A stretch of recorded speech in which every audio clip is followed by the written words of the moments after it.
Hi students, how are you? I hope all well. Well, today we are going to touch another topic in English, which is idioms and phrases. All right, I hope you are all excited to learn about it. Come on, let's go. What are idioms? Idioms are an expression taken figuratively and not literally. मतलब हम उसको उसको एक over the larger picture देखते हैं, उसका एक एक वर्ड का मतलब नहीं निकालते. इस चीज़ को हम और बेटर तरीके से समझ सकते हैं when we see this example. Feel on top of the world. आज आपका एग्जाम क्लियर हो गया है क्लैट का, okay, and you have scored rank 1. Okay, we can imagine that. All right, so आज आपका एग्जाम क्लियर हो गया है क्लैट का and you have scored first rank. All right, and what will you be feeling? You will be feeling on top of the world, right? वो आपकी feeling होगी, right? वो एक फिगरेटिव वो चीज़ है. सच में आप अर्थ के ऊपर जाके खड़े नहीं हो गए हो, right? So it is a feeling कि आपको ऐसा लग रहा है कि आप अर्थ के ऊपर जाके खड़े हो गए हो. तो this is not taken literally, it is taken more figuratively. Now, phrases. Acha, one more thing. Idioms are complete sentences. Okay? Second, phrases, group of words whose meaning is taken literally as it is said.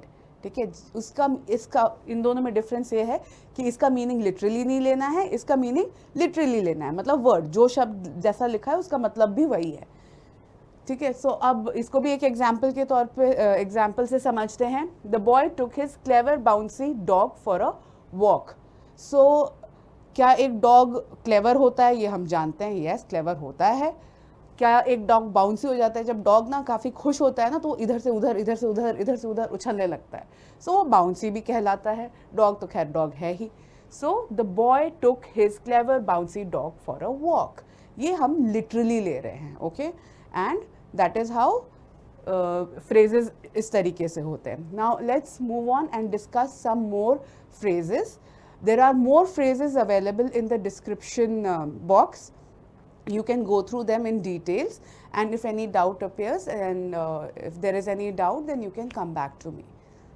All right, now willy-nilly, whether one wishes or not, willy-nilly you will have to study hard to clear this exam. क्या मतलब हुआ?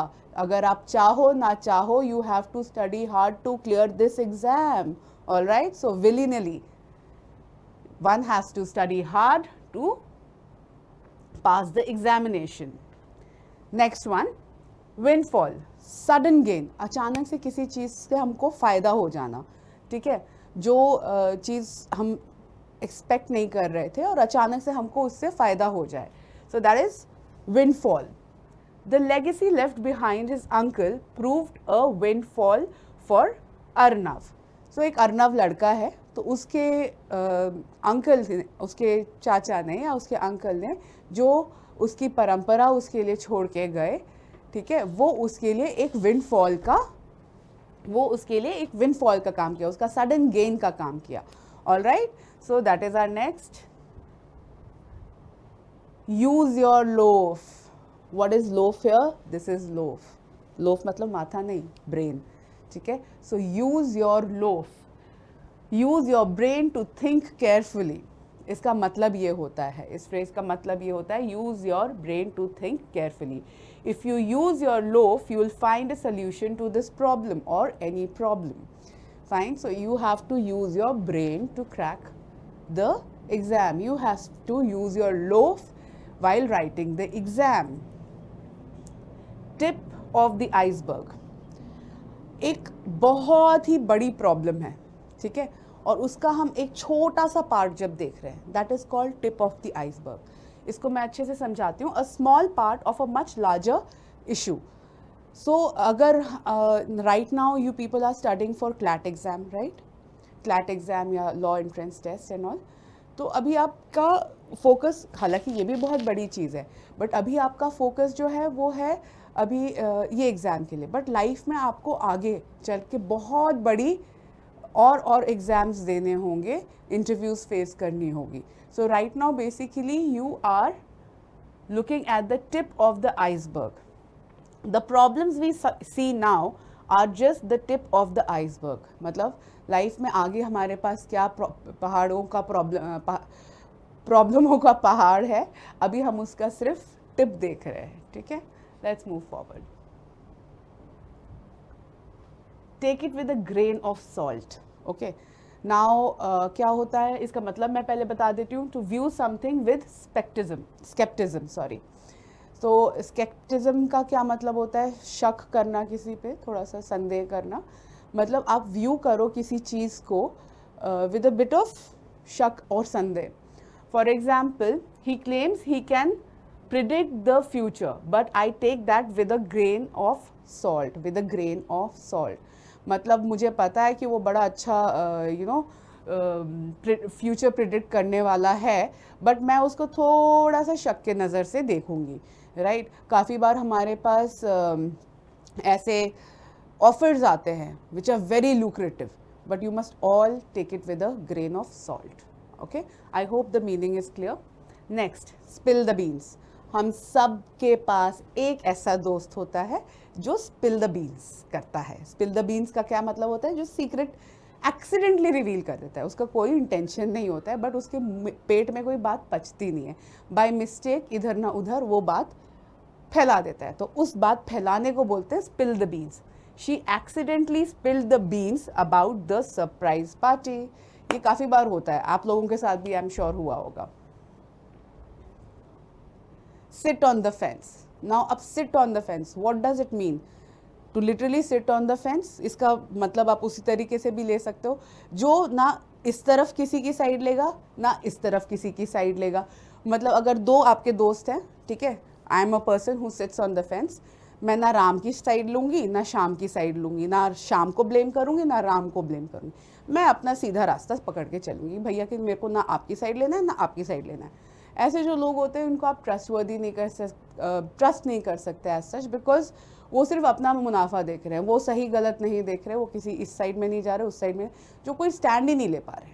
Right, सो इसका meaning literally देखा जाए तो है to remain neutral and not take sides. It's hard to trust someone who always sits on the fence and never takes a stand. ठीक है, now let's go to the next one. Pass the buck. To shift responsibility और blame to someone else.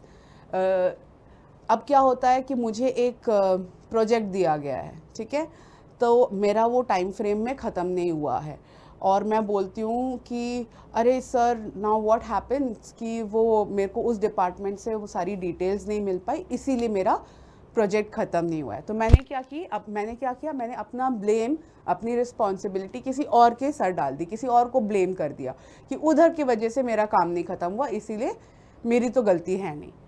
So instead of addressing the issue he tried to pass the buck to his colleague. This is called passing the buck. मतलब जैसे pass the blame वैसे pass the buck. Okay, we come to the next slide. Take this is the previous one. Okay, part and parcel. Part and parcel मतलब जो कोई चीज़ inseparable हो, जो मतलब इसके साथ तो ये आएगी ही आएगी.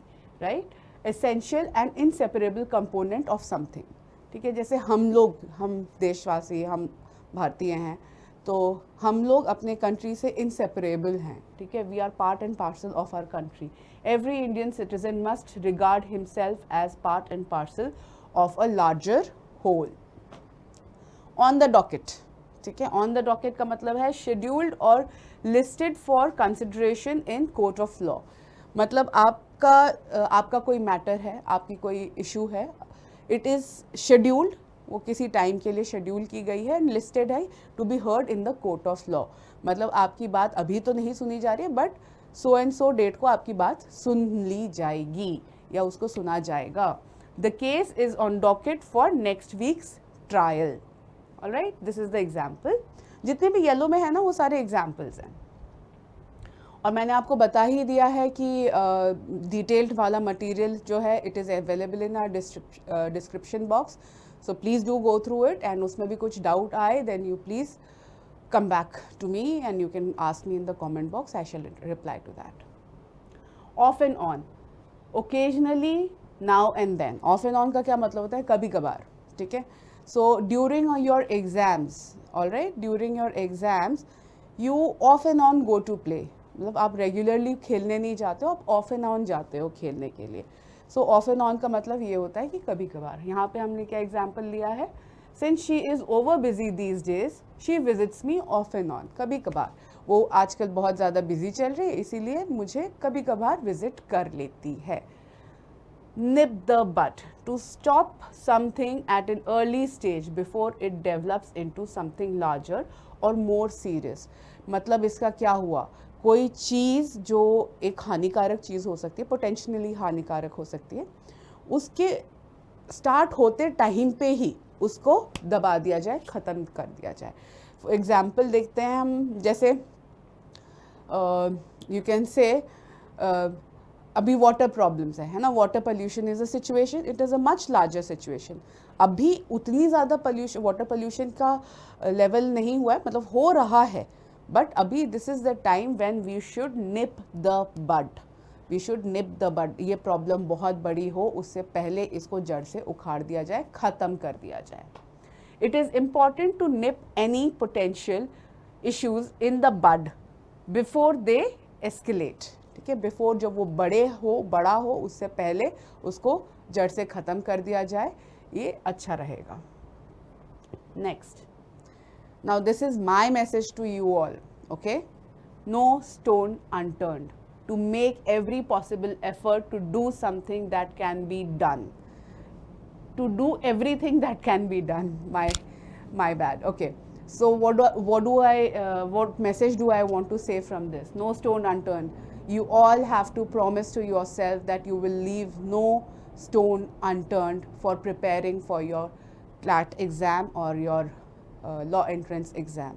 All right, make that promise to yourself today. And with that, I have a small little homework for you.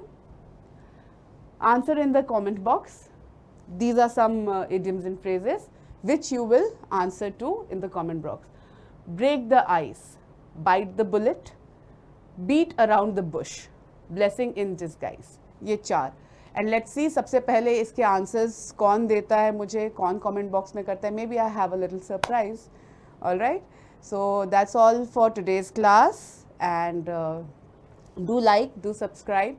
And I would say thank you at the end.